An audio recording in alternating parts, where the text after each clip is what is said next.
Hello everybody, Jordan here, the PH is silent, and in this episode of the Saturday Morning D&D Show, we talk about Lucian's West Marches campaign and getting your players excited for your game, as well as character death because I killed my first character.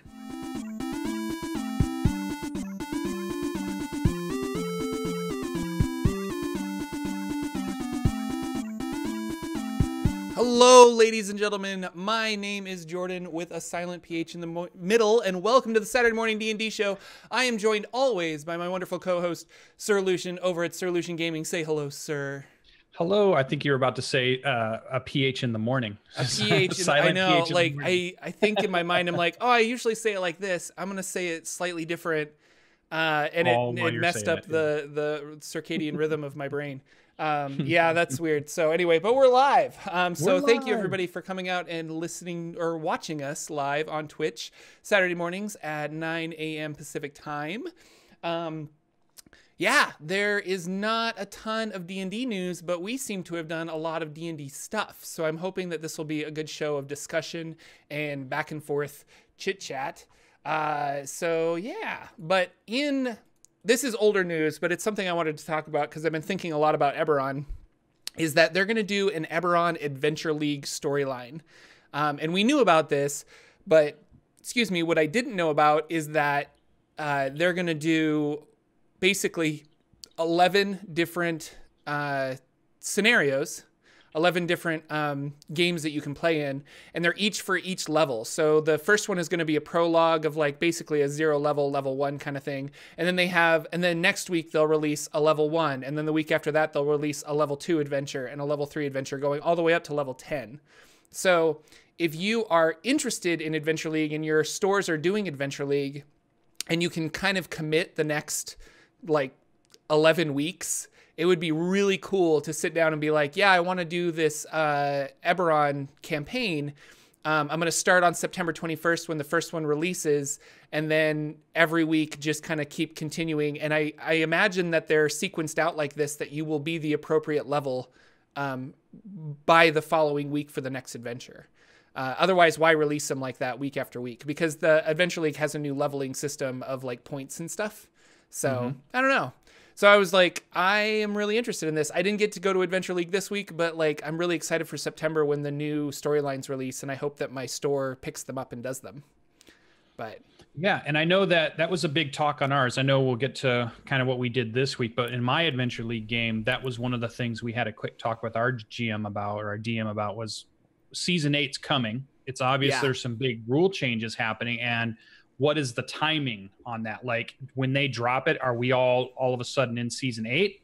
Do people still play season 7 at your game stores until a certain date? Is there, so he's keeping an eye on a Reddit thread for D&D, and he's asked that question about when's the cutover? When do you fully engage the season 8? And I'm assuming it's when they do their release of it. Yeah. And it starts happening. So I think, it's a big change because we're going to see XP change, and we're seeing reward change. And those are two really big things to change for this next season. So I think it's going to be a really cool thing. And I think me and Jordan, even as a show, we're going to be in a lot of that from our standpoint. So hopefully we'll be able to bring you at least the way we see it as players, or maybe even GMs coming up. Because I know one of the things I've got on my list of bucket list things to do is I want to do GMing of Adventure League adventures. So I want to become one of those DMs that do that, to try that, because I want to know what it looks like from their side too. Yeah. Right? There's a lot of cool adventures and stuff, but I want to do it like full on the way they're explaining it. So run their adventures for this season for these players, not necessarily grabbing stuff from other places or going back to other stuff, but just play the way just so I get the feeling of how should this work if somebody jumped into it today. They never knew anything about Dungeons and Dragons. They jumped in, they did Adventure League, and here's how it goes. So yeah, just to give me that experience. And you want to do that online, I take it? I probably will, because everything I do is online. Why make it easy on myself and just play? No, and I was actually thinking, I think it would be easier to do it online with a consistent group of people, as opposed to trying to go to a game store and then getting an inconsistent group of people. Dungeons or Adventure League is designed to have people just be able to jump in and out. But in all honesty, I feel like it works better. And maybe it's just Dungeons and Dragons works better when you have a consistent group of people that can regularly meet. But the new changes are interesting. Like, you get points instead of experience points. You get like level up points for every hour of gameplay that you take part in Adventure League. And then the reward system is different too, that you gain like reward points that you then spend to get magical items, not from necessarily a list, but if you find a magical item, then in the game, players can spend their points to get that magical item. So I think it takes out, like, if I've been playing a long time and I have a lot of these points and this magical item drops in this game, I can spend those points to get that magical item, and maybe the guy next to me who this is his first session, he doesn't have the points. So it kind of rewards the player who's been playing longer to get the magical items. And then I was watching a video on this that apparently there was a problem with dungeon masters who would, because if you DM Adventure League, you get a character that you can then use experience points as a dungeon master to level that up. And then you go to conventions and stuff, and you play in conventions with this character that you've leveled up, but you've never actually played it because it's all dungeon master experience that has leveled up this character.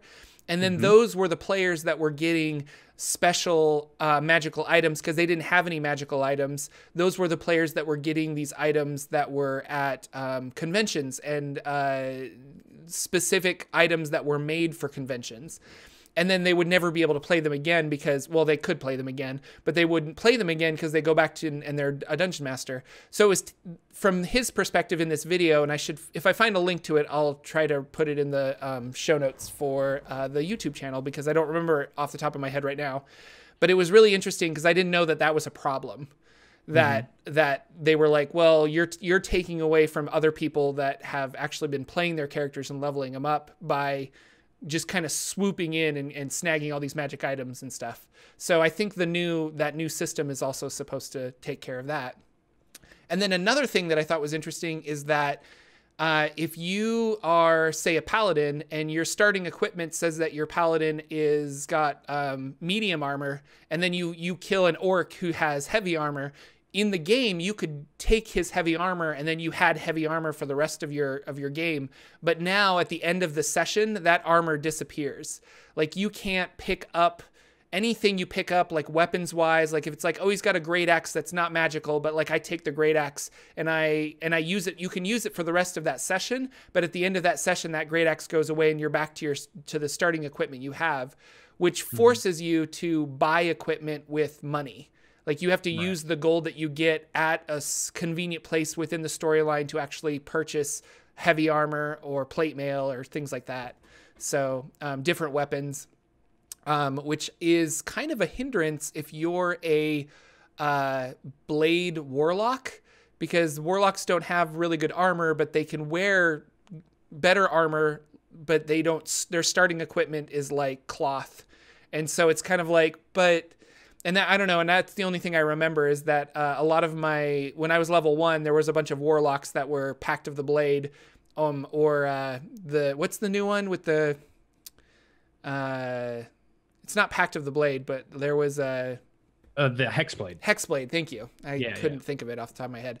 But yeah, the Hexblade warlock starts off with this like wimpy armor, and then he would then basically steal armor from the people that he was murdering.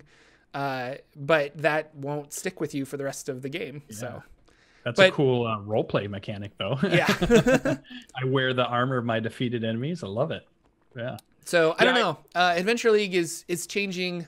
I don't want to say drastically, but it is changing that enough that my Adventure League store wants to have a meeting so that everybody's on the same page for how this works. Like, they want all the DMs to get together for a specific day and say, like, we're going to have basically an hour-long meeting so that we know that everybody understands how this is going forward, so that nobody's doing the wrong thing, you know, and we're rewarding things exactly how we should be rewarding things and stuff.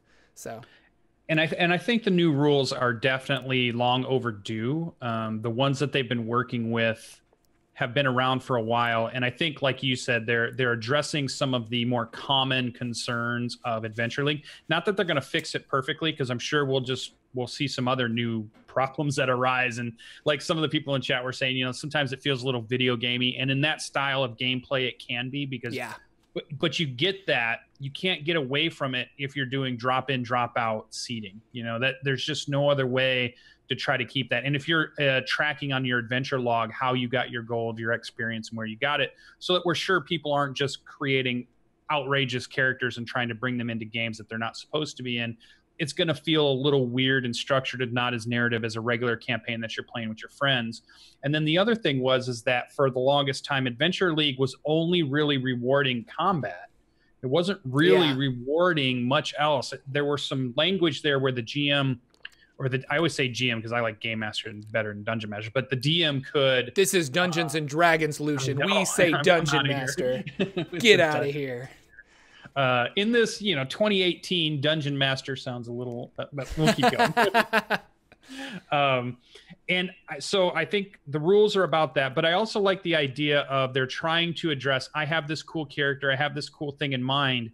I can spend the points to get something that helps me facilitate the character I want to play. Yeah. Versus the GM just dropped a magic axe. I don't want to use an axe. My guy's a sword guy, but the axe is a magic axe, so I probably should just use it and do that. And that exactly happened to one of my Hot Springs Island friends that plays Adventure League with me. Is they dropped like a great sword. He was the only fighter in the group, but he's a dex-based fighter.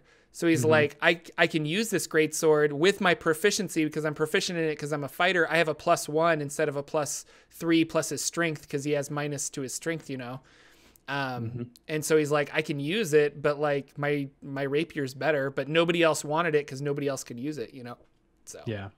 So I think they're trying to address a lot of those things. I don't know if they will be perfect. And I have a newfound appreciation for what they're trying to do, because obviously when we get to a little bit later and I talk about what's been going on this week, I'm trying to recreate something similar.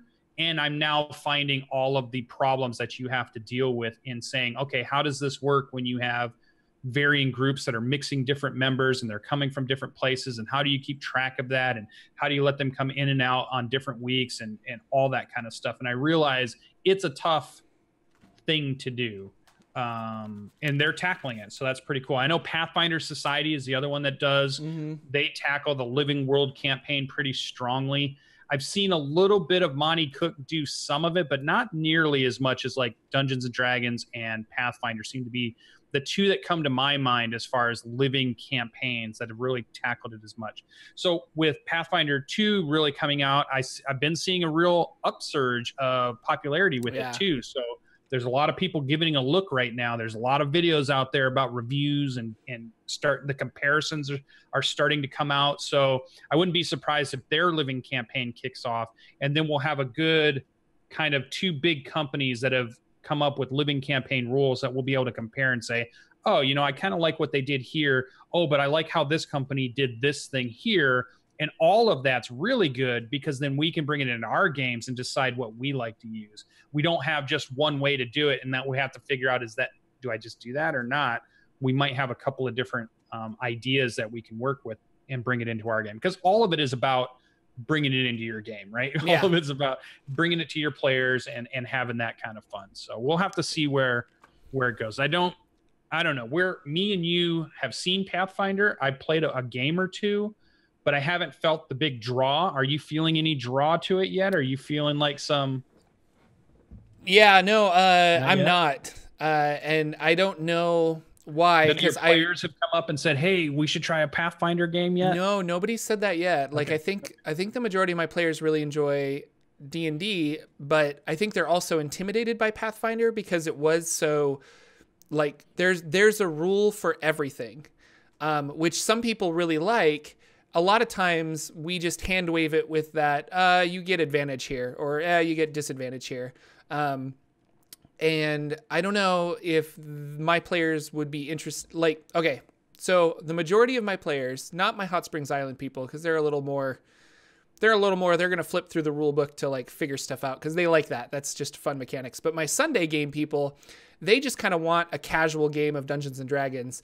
And a lot of times when I'm like, I don't really know, how does like positioning work? How does half cover work? And we'll like have to like look it up. It kind of slows down the game when they're just like, couldn't we just hand wave this that he's got like a +2 AC because he's behind a rock? And I'm like, yeah, you're right. So Pathfinder for them, I think, is not that much of a draw.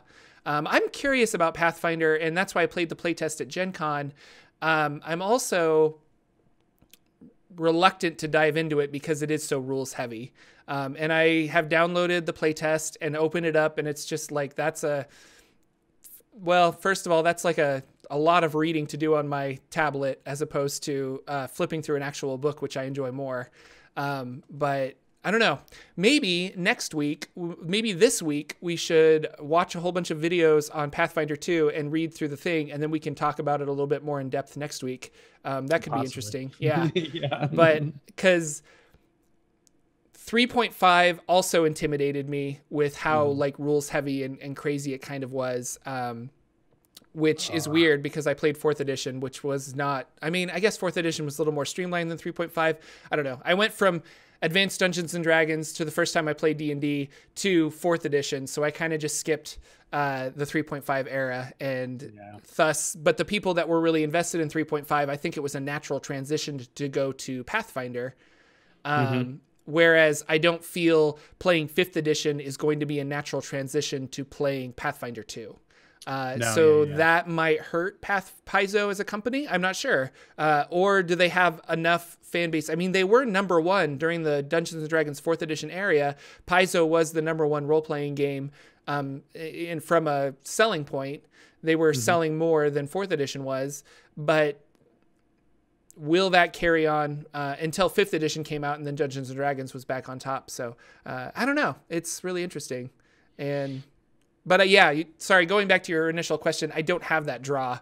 Like, there's not like, I just haven't really been like, wow, I'm excited for this. Like, I'm just kind of like, oh, cool, another role-playing game.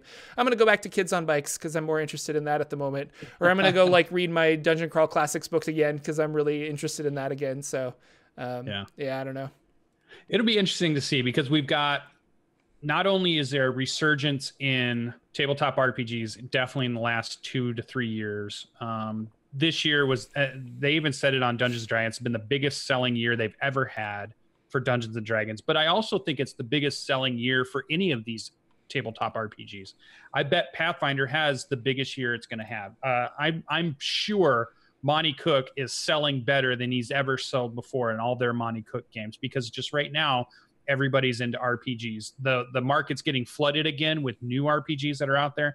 Like, you're playing Kids on Bikes. I like Tales from the Loop. We're seeing all these new Kickstarters that are out. There's all kinds of stuff going on.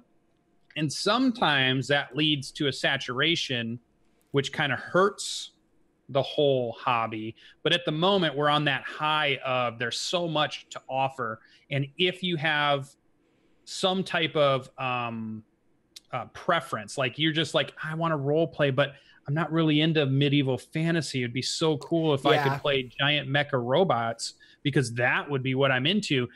You're in the year of, you're going to be able to find a role-playing game that's exactly. satisfying, which is really cool. And I think that's really opening up the hobby. Now, the one thing that I did see news-wise, basically on D&D Beyond and the D&D channel, they had several videos that were very much kind of, I don't know, maybe I took them the wrong way, but it was like how D&D changed gaming and how... Oh, I did see that video, but I didn't watch it. How we're into pop culture and all this kind of stuff. This kind of looking back at our own success and patting ourselves on the back. And I kind of felt like, yeah, you guys are doing very successfully. There's lots of factors into that.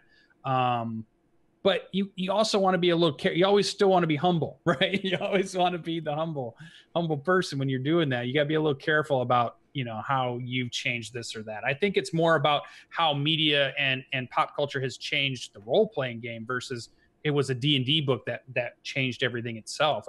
I think that was different. Twitch could maybe make that video, or YouTube could make that video about how they've really changed or helped resurge this whole phenomenon. Well, and that's a huge to put it just on Dungeons and Dragons, because nerd culture in general is huge now. Like the kids that grew up with comic books and Dungeons and Dragons and anime and things like that, they're now the running companies or doing entertainment stuff. And so that's why there's a resurgence. Like there's a reason that we have all these Marvel movies now, because the directors and the people and the actors grew up with those comic books are now the ones that wanted to make that because they loved it so much as a kid. And the same with they're making a Dungeons and Dragons movie at some point, and it's the same thing. It's like the people that really enjoy this are the ones that are like, I want to produce that and I want to make a good quality product. So yeah, it might be a little pretentious to say like we're doing all this amazing stuff because Dungeons and Dragons is so pop culture and cool, when I'm like, really, there's just a huge resurgence of like nerd fandom right now. Because nerds are cool and they didn't used to be cool. So, yeah, geek is cool. Yeah. You know, watching animes, playing JRPGs, playing gaming of any type. It's not, you don't hide the fact that you're a gamer these days. You're proud of the fact that you're a gamer. And it doesn't matter if you're a console, a PC, a tabletop, a board gamer. Board games have gotten the same resurgence that TTRPGs have gotten. And I'm researching a video right now, and I would even argue that the MMO genre helped Dungeons and Dragons, because people they like the fantasy aspect of MMOs, but they miss the connectivity with actual people. And so they like the MMO market has gone down. I mean, I'm sure WoW is still doing great, but like it's not near what it was in 2004, 2005. But tabletops are super up. And I was like, no, I think it's the same thing where people are like, I'm getting the same feeling from this fun MMO experience, but on a more personal level with like people that I like to play with. And so, I don't know, like that. I mean, that's a whole video essay right there that you could like, create, it's like somebody's college thesis. Yeah, it's something, I'm sure people are writing on it right now. So it's definitely interesting.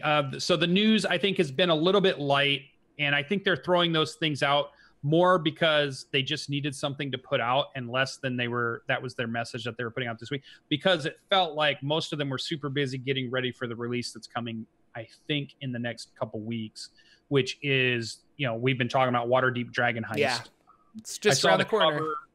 I saw the cover in the book for the Mad Mage, Dungeon of the Mad Mage. That looked really cool. Big red bright book, and I thought that's going to be super fun. And I'm interested to see the modern day mega dungeon and how they're tackling it.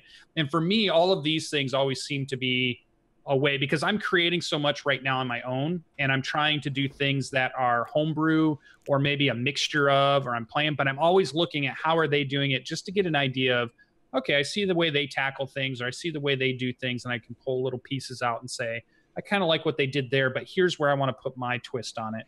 And like you're branching out into DCC and Hot Springs Island, and all that stuff brings in a different viewpoint for you than just what Wizards of the Coast has been putting out. Yeah. And they're good, but it's nice to see another point of view of how to arrange an adventure, how to arrange a campaign, how to present it. What are the themes and the tropes that you're going to be doing? And I felt like right now I'm in this point of going out there and finding more third-party products to get more exposure than just, the main company, mainline stuff that's out there. Like Jetpack 7's been putting out a lot of cool stuff, and I just like, oh, I like this. And there's a lot of creative people out there, and I'm forgetting that there's droves and droves of stuff on Drive-Thru RPG and DM's Guild that you can go out there and you can get, and it's really good quality stuff, not made by major companies. Made by people like you and me. So that's super cool. I just had the best idea for a one shot that I want to run now. I want to do a Mutant Crawl Classics funnel. So everybody starts at level 0, but I want it to be Mad Max Fury Road, where they're all driving stuff and just see who lives and who dies on this like incredible race through the desert with Mutant Crawl Classics. I need to make this happen now, because that would be epic. That would be so much fun. Oh my gosh, that would be cool. I love DCC so much. Could be really good. Yeah. But let's transition, sir. Yes. What did you do in games this week? Because you had a really busy week with games as opposed to last week. But And several in chat have known about it or heard about it, but I'll tell some of the other viewers that are out there. I launched the Mega Campaign, which is my West Marches version, Sir Lucian's version of a West Marches game. If you don't know what that is, it's kind of like an open world game where you allow all kinds of players to form parties and just go and adventure in this big, giant open world. It's a hex crawl, so it's got a hex map. And you basically form your party and you tell your GM, hey, I'm going to go to this hex and we're going to explore this thing because we heard there's a really cool temple there. We heard there's a ziggurat, or we heard there's some weirdness going on, and we're going to go check it out. And then the adventures run and you do cool stuff and you get cool stuff. And so it's just huge. And then next week, maybe you have different party members because those people couldn't make it. So you found some other party members on Discord and that whole thing. So that's what I've launched. I've launched my mega campaign. It's called Seeking Revenar. Some of you who are Forgotten Realms historians might know where the word Revenar comes from. I don't think Jordan's done a video on Revenar yet. Jordan doesn't know, and he's a Forgotten Realms historian. Yeah, it's the continent over across the ocean from the Sword Coast all the way over above Mazteca. There's another word they used for it too. There was two things they called it. Revenar is one of them. I forget the second one. I had it written down somewhere, but I forget. But I've been using Revenar because I like the name of it. And so I've put my players out over there, but I've built my own map. I've built my own world. I've populated it with all kinds of crazy stuff that they don't even know. There's factions vying for things going on in the background, and they're going to play this game. And what's cool about this, why do I call it a mega campaign? Because not only do I have a group who was my play testers that have been running it, they did the pre-West marches. So if you watched any of the other Saturday morning D&D shows, you've heard me kind of talk about my pre-West marches. That group is now officially created brand new characters, had their very first session on Monday night, and they made it from Waterdeep to the island. They're the only ones that I did the transition from the regular Sword Coast over to where Revenar is. Everybody else is just going to start at that Port Bastion is where everybody's starting. Cool. So we did that kind of cool thing where we started out, we let their characters talk, and they're going to play every single Monday night starting at 8:30 p.m. Eastern, being streamed, and it'll go to YouTube. This group, we got cameras, we got microphones for everybody. I hadn't streamed this before because they were a group of friends. They weren't like online people, because normally when I create games, I go and find a bunch of online people. We bring them together and we play games and we put it online. We stream it because they're already kind of streaming savvy in a way, or YouTube savvy.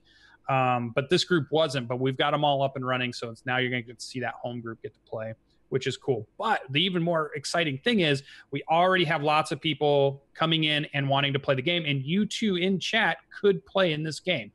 All you have to do is you send an email to seekingrevenar, all one word, @gmail.com with certain information. And I'll go ahead and put a link in that shows a document to show you everything you need to know about jumping into this game.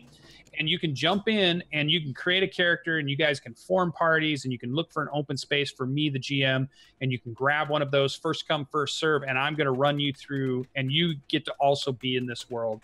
And it's a world that changes through the actions of the players, and there's all kinds of groups that are going to be going through. So it's super cool. You can also play in the Seeking Revenar campaign. You can also find it out on my Twitter on the @SirLucianGaming, all one word, all kinds of stuff that I've been tweeting all week about it. And you should send me some stuff or put it in our show notes, and I'll put it at the doobly-doo of the YouTube channel. So I certainly will. It'd be cool. They did do one thing, that they fought an eel hound that came from the supplement book Gods and Goddesses from Jetpack 7, which is really cool. It was a really cool monster. This is a cool supplement that they have, a new pantheon that I'm using, but they also had creatures in it, which made it a really nice book to buy when I was at Gen Con. And what I liked about it is their creatures are a little bit tougher than the normal CR creatures. I really like, so their CR2 was on the upper end of CR2. So that was a very interesting thing to see in this book, that like their hit points were a lot higher than you would see a normal CR2. So it's going to be interesting to play around. This campaign is about mixing homebrew with official released stuff and third-party stuff, and bring it into a big mixing cauldron of super awesome stew or soup, and then let everybody try it out and see. But the balance, Lucian, the balance. Yeah, we'll see. Well, and yeah, my notes at the end of this whole thing is this could turn into just a huge dumpster fire of me not really realizing how bad this is going to turn out. Or it could be like one of these triumphs that I talk about years from now, how I ran this mega campaign for a year and it had hundreds of players in it and lots of groups and all these cool stories were made out of it. Hopefully it's that latter one than the other one, but we'll see. From a GM perspective, if you're going to tackle something like this, be prepared that this is the biggest GM prep I ever had to do for any of the campaigns or any of the games I've ever had to set up. Because not only did I have a large amount of campaign prep when you're building your own campaign world or filling out one that's empty, basically, and then bringing in elements from because I've got an AD&D adventure that's tagged in there. I've got a 4th edition module that's tagged in there. I've got some third-party stuff that's tagged in there, and I'm bringing it all together. I'm converting stuff. I'm making it all happen. So there's a huge amount of campaign prep for this. There's a huge amount of session prep because I'm going to be running multiple groups, keeping track of them timeline-wise, and just tracking all the people that are going on. And then there's a whole bunch of prep for I'm streaming most of it online. So you're talking about templates and artwork and transitions and all those kinds of things for all that. So it's a lot of work. If you're going to do it, it's cool. Make sure you're ready for it. Everybody's always worried it's going to burn you out. And I don't doubt it. I don't doubt that this amount of work will burn me out at some point, but I'm at such a huge high for excitement in running games that I'm leaning into it. I'm just going for it. Like I'm just going to use that energy until that energy's gone. So be careful if you're going to do it, but it's cool. Burn your candle at both ends. You're going to burn twice as bright and you're going to burn out twice as fast, but it's going to be amazing. Right. It'll be a good show. It will be a good show. So that's the big thing. So challenges of running something like that, designing something that, here's the thing that's really tough, designing a game where you realize you want players to reform their party every week or so. Like you want the party to have the flexibility to say, oh, 2 people can't make it. We're going to grab 2 other people from the pool, plug them in and go. Mm-hmm. So that the game is always playing, even if the players aren't exactly the same in the party. So designing something that works like that is going to be tough. And I'm in that process. I'm trying it out. I'll probably make adjustments and you'll hear me talk about it. You were talking about having them going back to a base every day so that you could get new players from that bit. Like, okay, a new set of adventurers are leaving the base of the base. I can't think of a better word. Yeah. Back to the town, back to the hometown. And the reason is what I'm trying to avoid is that we do a 3-hour session, but at the end of that, we're still in a place where bringing another player in doesn't necessarily make sense and one leaving. So let's say your cleric can't make it because they're going to a family reunion. And so you want to bring somebody else in from the pool. RP wise, you're already out at the temple, at the front of the temple. How is it that your cleric's gone, but this other new druid has stepped in? And how did that all happen if you're going to try to keep the story even remotely going? So the only way you can really do it is that your sessions need to start and end at town. Because if you can do that, then you can always have a good RP reason why you have somebody else going with you in the party and why it's okay for somebody not to go, because they're just like, hey, I'm going to stay in town. I'll be here for the week. I'll wait till you guys are back. That's the plan. I don't know how well it's going to work. I've done some things to encourage it, but we'll see how it actually works. So that's a tough one. The other thing, here's the other big thing that I'm fighting challenge-wise. This whole mega campaign revolves around players organizing themselves. And I say it super slow and super emphasized because it feels like, and me and Jordan talked about this pre-show a little bit, that we're currently in the age of the GM runs the schedule. The GM hounds the players. Hey, are you making it Saturday? Hey, are you going to be there Monday night? Hey, are you going to do this? The GM is going out and selecting players to play in their game. Hey, can you play in my campaign on Monday?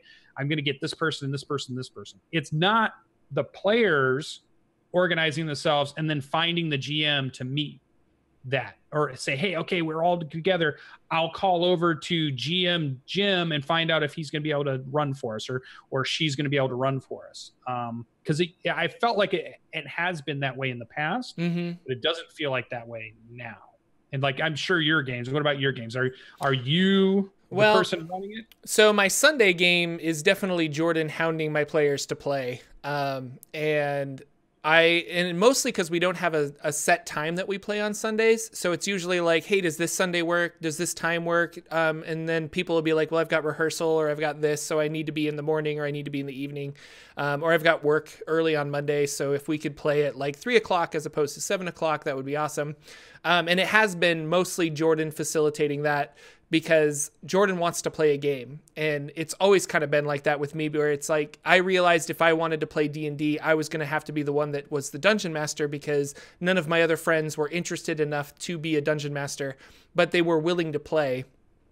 My Hot Springs Island game is completely different. Those guys are like, hey, are we playing? Are we organized? Like, I'm available this time. And we've kind of set that we play 6 o'clock on Tuesdays. Don't stalk me, but that's when we play. They very much organize themselves and then kind of check in with me to see, like, are we good to go? And that's been really cool. It's been really awesome to have players that are super excited about playing, and that they're really like wanting to just like, they want to play. And so as opposed to my Sunday game, I don't want to say it's like pulling teeth, and it really isn't, but like, it's not a priority, and they've got a lot of other stuff going on in their lives. And so it's kind of like, well, when we can fit it in, it's a lot of fun when we can fit it in. But it's really nice to have players that are super excited and trying to organize it. So I don't know. It's like back and forth. It's just two different types of people, I think, and two different types of maybe levels of commitment, I guess, or just excitement about the game in general. And I feel like my Hot Springs Island players, they're as excited about Hot Springs Island as I am. So it's a really good fit for the both of us. So, yeah. And so I think that this style of game that I'm trying to play, the West Marches was kind of built on one of the pillars that it talks about. Yeah. Is it's a game that encourages players who organize themselves. And the people who are going to get the most out of that campaign, that style of campaign, are the ones who are organizing themselves into parties and going out and exploring this land. And I'm following that. Like, I'm not goading anybody. Like on Thursday this week, when I hadn't gotten a request from any of the party members or somebody to say, hey, I'm a party leader and I've got a group of 4 people and we want to go do something. By Thursday, I hadn't gotten an email like that. I posted on the forums where all these people are creating characters. I'm like, hey, you guys got to tell me within 2 days that you're going to do something of a scheduled time, or you can't grab that slot. And it's up to you. I'm not the one who's going to organize you. I'm not going to find out and check in with you guys every single week to say who's the group, who's going. I'll match everybody up. I'm waiting for them to do that. So I think it'll take them a little time to figure that out. And I think the players who are excited and want to be playing a lot, they're the ones who are going to jump on this, because it's first come, first serve at this point. So we'll see how that goes. So that's an interesting thing. It is. It's a really interesting campaign idea. Like, I feel like this is a fun experiment that you're doing. And I want to see how it works out for just like, I don't know, for future Jordan projects. So yeah.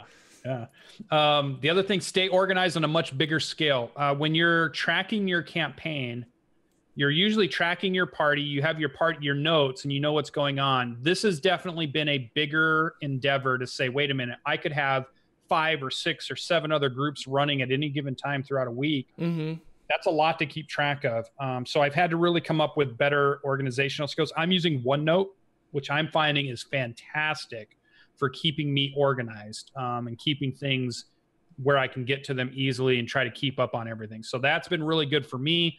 If you guys have other ways that you're keeping track of your campaigns where you have a lot of notes and a lot of things and things that help you, definitely tell us about that in the comments in the if you're listening on YouTube, or even here in chat, you can give us the ways you're organizing your campaigns and keeping track of them.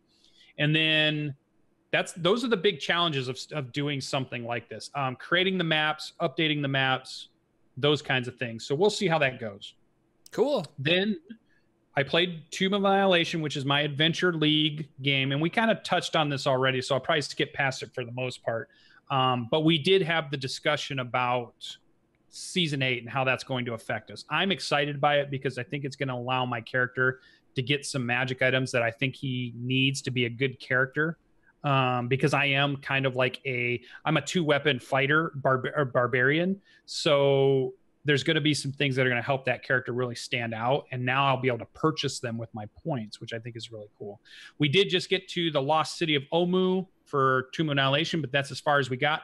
And we did introduce our brand new player, although to our campaign. She's been playing all over the place, but Nox Noxua has been playing on a lot of games online, and she joined our cast, and that was really cool. We're up to 4-player cast at this point, and I think we had a really good session bringing somebody in. And that's fun because there's always that weirdness. Like if you're going to join and already, we kind of had this talk a little bit with that cast, was this weird, if you're going to join an already set group and you're the person coming in from the outside, sometimes that's hard to do. Yeah. And sometimes it doesn't work out. Like you're just like, they're just too tightly knit for me to try to fit in with that group. But hopefully we made her feel super welcome, and hopefully she's going to feel just as a part of the group really quickly, and we can run with that. The only other thing I was going to point out for my schedule, it's going to happen tonight. It doesn't happen yet, but it is going to happen tonight. I am going to be running a Cypher System game in the Predation world, which is jumping back 65 million years in the past, but we bring technology back through time travel, and we go to prehistoric times with dinosaurs and technologies and lasers and all kinds of cool stuff. Now, last week you were prepping this, right? Or you were creating characters with people? Characters. Okay. Yep. So now you're actually going to be running the game. So tonight. Nice. Yeah. And I popped in a little bit. You were streaming that, and I popped in and watched a little bit, and it looks fun. Like I don't know. I like absurd things. So the fact that people have like laser cannon raptors that they're running around on, like it just seems really exciting. Yeah, it was really cool. And everybody gets a companion dinosaur in this so cool thing. So that brings in a little bit of something cool, I think, for everybody. And I've got these really cool ideas. I don't know if any of them are watching. I don't know. Is D&D Elise in there? I was looking through chat. I didn't see her. Maybe she didn't show up this morning. That'd be good. I have this idea that I'm loosely going to do a storyline that's based on Cujo from Stephen King. Okay. That's all I'll give. I came up with this idea of how could I do it, but it's with dinosaurs and prehistoric times and technologically characters and all kinds of stuff. But I was like, oh yeah. And then exactly, Skull Dixon is right. If anybody has been watching me in the last 2 days on Steam, they would have seen I've been playing Ark Survival Evolved on Steam, which is the best game if you want dinosaurs and technology and that whole kind of thing. That's really got me pumped and really got my brain just moving on all kinds of cool things we could do storyline wise for this.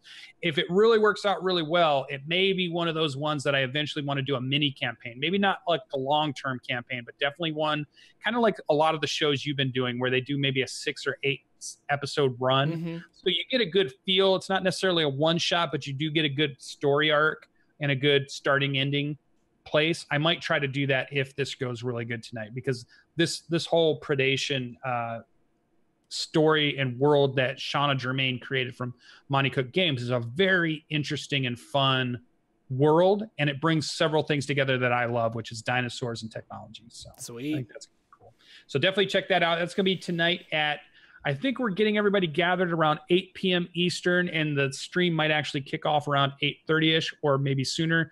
That one will be a little bit more nebulous as we get everybody in and we get all the things set up and running, but we'll be in chat and we'll guys keep it going. So if you're around, you can come back by and check that out tonight. Even Monty Cook retweeted it out, so that was really cool. They're really good about supporting the games that people are running from their company using their systems, so that I really like that. And I like when a company reaches out and says, yeah, here's some other things that you can watch this weekend using our game systems. So I thought that was really cool. I really like that as a company. So, but what did Jordan do this week in role-playing games? So many things. Well, you were talking about Felix. Oh my gosh. Sorry. Don't do that. He's playing with cords. Get out of there. Come on. You're the worst. I just saw that cord move and I was like, oh my God, cat, no. So I was you were talking about jumping into an existing game because you had your new player with Tomb of Annihilation. And I did that with Gratuitous Roleplay. They had me on as a guest.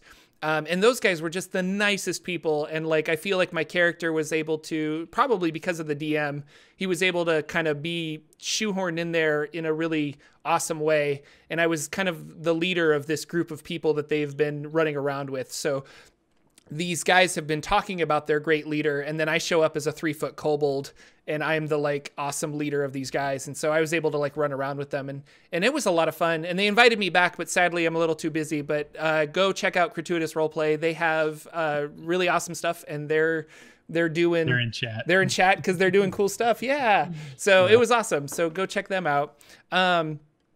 But the big thing I guess I wanted to talk about is Hot Springs Island, because we had a character death. It was so sad.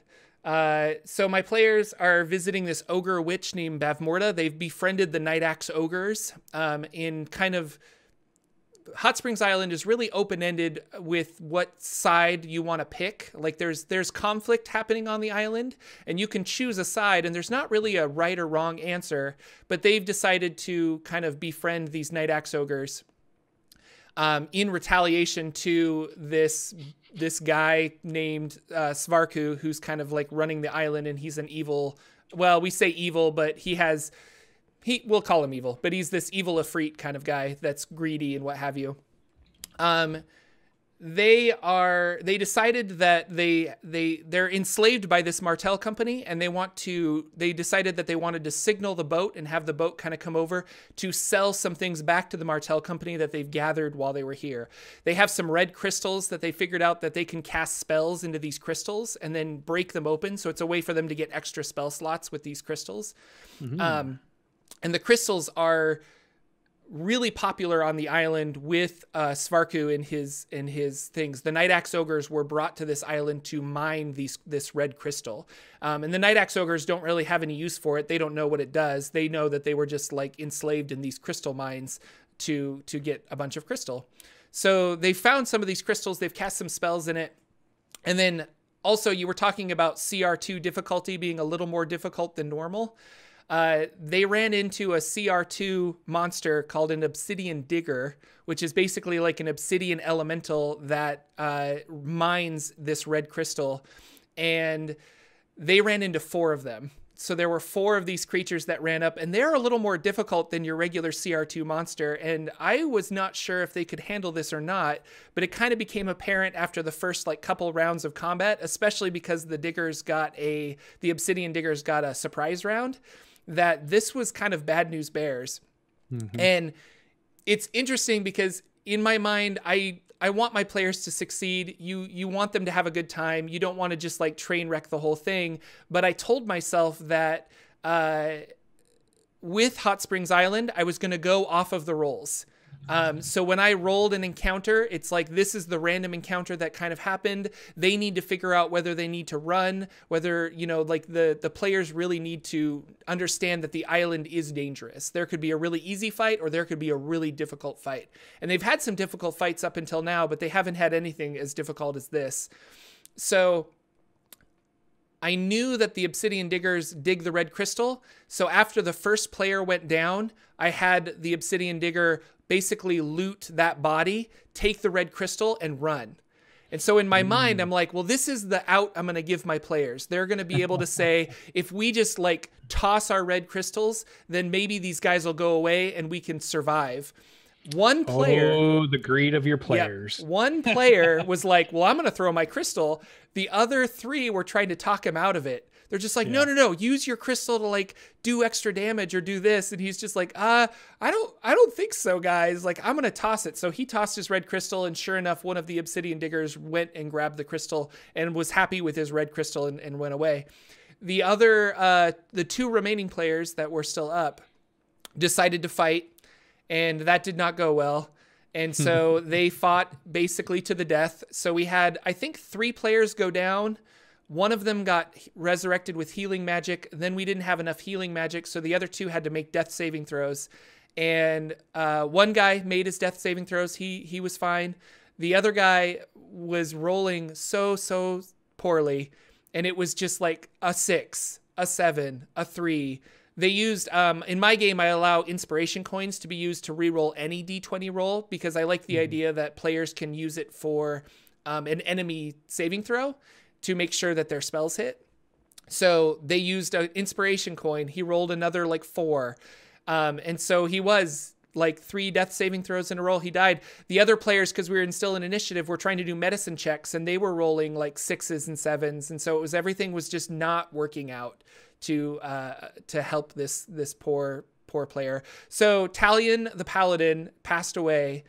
This is the first time I've ever had a character die through death saving throws. I've killed players in Tomb of Horrors, but never. That was just like, you fall in this pit of acid, your body can't be recovered, you're dead, there's no chance of getting death saving throws. This was like, through the mechanics of the game, somebody died. And my players took it really well. I think I was up front with them saying that Hot Springs Island was really dangerous and that I was going to be rolling randomly on tables. So he was just like, well, I'll just make a new character, right? And I can come in. And I'm like, yeah, absolutely. That's kind of the nature of Hot Springs Island, is if you die, there's always more people the Martell Company is bringing on boats to the island to explore and loot Hot Springs Island. So, but yeah, it was right from the get-go. They got a surprise round, and I was just like, this is not going to go well, because I'm already going to get 4 full attacks before my players can even get 1 attack in. And it was just a slippery slope of death. Yeah. My first character death was last year when we were playing Storm King's Thunder, and it died to a black pudding, and it was through failed saves. A couple of people tried medicine check. The healers were down and didn't have the way to get any points back into the person. Nobody had any hit points near, and it was just during combat. It would come up to their turn, and it was time for them to make the roll, and they just made bad roll after bad roll after bad roll. And in fact, it even continued further on. Like, he started counting how many times, every time he rolled a death save, he always failed, even into the next character he built. But normally they would get him up with some healing points, because he could never pass. This is a shout out to Tigray in my campaign. He could never pass a death save. Every time he tried to roll one, he failed. And he was up to like 18 or 19 different death rolls, and he'd still not made one successful one yet. It was crazy. But they embraced it, and that's what I really loved about it. They had this ability, and he was super excited about making a new character and how we could bring them into the campaign. We had our bard die to cultists and some giant vultures that got pack tactics, and that tore into the group a lot quicker than anybody anticipated. Our bard went down and died. In that one, they took his body and got him resurrected. So that was a really cool thing, because I talked to the player after it happened, and we had the discussion that it's really up to you. Are you excited about making a new character, and we'll find a way to bring that new person in? Or are you really into this one, and the group's already ready to resurrect you? But if you don't want to do that, let's give them a signal that you don't want to take that route. Yeah. And let's let that go before they spend those resources and all that, and you're not going to come back, type thing. And so we had that nice discussion. He decided he wanted to come back as his bard. We came up with some ways that he came back, but he was different, which was his angle he wanted to play. There was something that happened while he was in that in-between stage, and we were going to use that in the storyline, and I think that was kind of cool. So they took it pretty well. I love that they did. I have not had the issue where a player's died and then they took it poorly, or they blame you, or they are mad at you because of what happened. And I know other GMs have fallen into that. Other DMs have had that, and I haven't had that experience yet. I'm sure it'll happen now that I'm gaming so much, but so far it's been pretty good. The players have reacted to the death of inside the game pretty well. Yeah. And I think that's part of what because you want your players to have fun. You don't want them but death also has to be there. Like, it has to be on the line, because otherwise there's no excitement of like, oh my God, is this a good decision or is this a bad decision? Like, if they know they can just plow through everything, then the game gets a little stale. And so that's why I was excited for Hot Springs Island and the dangers that Hot Springs Island brings. So, but yeah, the new player, he's really excited about his new character. He's making a cleric, and he's just like, I've never played a cleric. It's going to be really exciting. He bought new dice, because he's like, new character equals new dice. And I was like, no, that's awesome. We've already kind of introduced his character to the party, because he came over on a boat at the very end of the session. I'm just like, I know you haven't like rolled up your character yet, but like, here he is. He's a brand new character. And I also gave him, this new character has access to the Hot Springs Island field manual.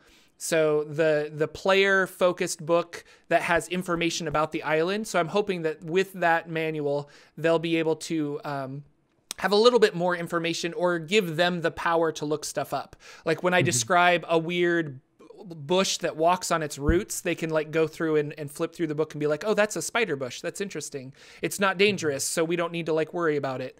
And so it'll be fun. It's a really fun thing. There's also, I want to say, there's a Reddit thread about our show because I'm talking about Hot Springs Island.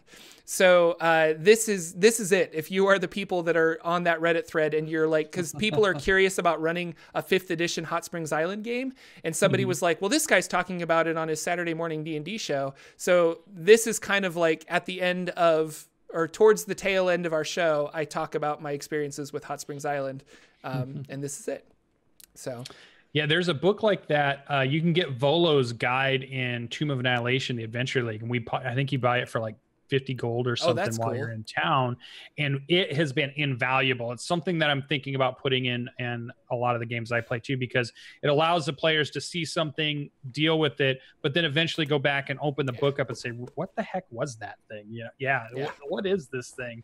And it may not tell them all the different stuff about it, but it gives them a little bit of knowledge about it, so that way you can really introduce new elements and they have a reason for why they might know something. No, it's really cool. It's got like alphabets in it. And so I really want to write out, it's going to take some time, but I want to write out puzzles and stuff that they have to be like, oh, we have to like decode this and flip through it, because I think it'd be really fun. So no, it's awesome. Really cool. But I was really happy how my players handled Hot Springs Island death, or like the first kind of official death that I've had in Dungeons and Dragons. It was as a dungeon master, it was they did it really well. They had a lot of fun. And so now we've got a new character to be excited of. The only other game that I did, and I'll talk about this really quick, was I had a Saber Dice game on Wednesday. And I was telling Sir Lucien before the show, I rolled 1 die the entire game. It was all role playing, and it was very little, there was no combat, and there was very little like checks and challenges for us to do, which is not necessarily a style of Dungeons and Dragons that I am A, used to, or B, like. I like role play, but I like there to be something that we're role playing for, like to get information or to, basically, I guess you do role play to get information for the most part. There's the little like quirks between players, like that's kind of fun. But this session was very much like we were gathering information, and we were kind of like along a set path, and then we took a break from that path to go to a tavern and do a bunch of other like silly little things, with the premise of gathering information, but we didn't actually get the information that we were looking for. Ultimately, we traveled on to go to the Court of Worms and met with these powerful, what we think are dragons in humanoid form. And they're going to put us through a challenge next week. So this upcoming week should be really interesting, because I'm not sure if it's combat, if it's skill challenges, but it's going to be some kind of like, I don't know. I kept thinking they're going to put us into a ring and we have to fight to the death or something, but we'll see what happens. Yeah. And Cody's the GM for that one, right? No, it's Dave from Nerdarchy. Dave from Nerdarchy. Yeah, he's the GM. Cody's a player. Tia's a player, and I forgot his name from XP to level 3, but the cool guy from XP to level 3 is in there as well. The cool guy. Yeah, he's really cool. That's how They're all really fun players. I have a lot of fun with them, so it is good. Interesting. I think I'm with you on the idea that it always shows me that a good session of any role-playing game, Dungeons & Dragons or whatever it is you're playing, needs to have a little bit of everything in it, not too much of one thing. Yeah. So it can't be all because if we were all doing combat, it would get pretty stagnant and boring, I think. Like you want to have a healthy mixture of everything. But in the defense of Dave the GM, like that was on us. Like we were the ones that were just like, no, we're going to a tavern and we're going to have like silly adventures and we're going to do this. And so like he was just like, well, if that's what you want to do, that's what you want to do, you know? Like he was going with it, saying yes, so to speak. Like that's what you do in improv. So yeah, it was fun. Yeah. It is. Yeah. And I think I've seen some where like role playing is fun, but there's also the overdoing of a session. Like when you want to do a scene, you want it to be pretty pointed and pretty succinct, and you want to get that point across of what this cool thing is you're going to do. Because even in my game, we had we had somebody say the words, and the DM was about to move us to the next scene, just kind of jump. All right, you guys sleep for a couple of nights. You've traveled through the jungle, and you're about to. And as he's saying those words, one of our players says, "Oh, wait, can I do an RP scene here at camp before we do that?" And he's like, "Sure." And then there was like, a big RP scene between one of our players on watch and our new player that had come in, and that's a big chunk of showtime now. All of a sudden, now it felt good and they did a good job of it, but you got to be careful that doesn't overrun everything, because there are all the players at the table. Everybody, you got to be. I was just watching Matt Colville put out a video this past week about being a good player, and it talked a lot about being aware of not just yourself. Really, is what it boils down to, this idea of you want to do cool things that involve your character, but you want to also facilitate other people having cool things to do with their character. And when you're doing those things, just keep in mind not to overdo them, basically. He says it much better and in a much longer video, but that's kind of what I pulled away from it, in the idea. And being a GM and being a player now has helped me try to really balance that out. I want to be a better player when I'm in somebody's game, because now I know what it is being the GM and sitting on the other side and trying to get things to go, or organize things, or let the players have free run, or make it fun and exciting for them too. And I feel like I'm always learning to be a little bit better, a little bit more cognizant of everybody that's around. And I think it's fun. I think it's RPing can be great, but you don't want to do too much of it. That's, I think, why I never got into like Vampire the Masquerade game, which I know a lot of people love that, but that was like super heavy, be in your character at all times. And the scene is we're at a club, and now for the next 3 hours, we're going to RP all of our characters in the club. And there's no real dice rolling thing going on. It's all of us doing like little word sniping at each other, and innuendo and posturing, because my group's better than your group, type of thing. And that was just like, I just want to roll dice. I want to hit something over the head with my sword, and I want my +1 thing to do this.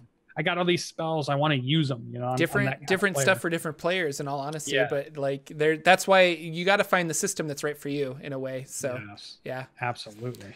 Well, with that, I think we'll finish up the show. Thank you guys so much for coming out and chat. Thank you for watching on YouTube or downloading us as a podcast. It really means a lot that you guys are listening and enjoying the show. So thank you again so much for coming out. Anything else we need to talk about before we take off? No, we had a great chat again. We had a lot of people coming in. A lot of awesome people in chat today. Yep, keep coming back. Find it on YouTube Monday morning if you happen to miss it. If you're our YouTube viewers and you're listening to this, be really active in the comment area, because we're over there talking in comments, and we want to be able to interact with you there, not just the people that are live. We're going to interact with you guys too. And make sure you hit those subscribes and follow buttons on all the channels, because me and Jordan everything we do to grow just makes all of our shows that much better and bring more content for you guys. Yeah, so help us out when you can. Yeah, thank you guys so much. And we will see you next week with another episode of the Saturday Morning D&D Show. Goodbye, everybody. Bye. Take care. Thank you again.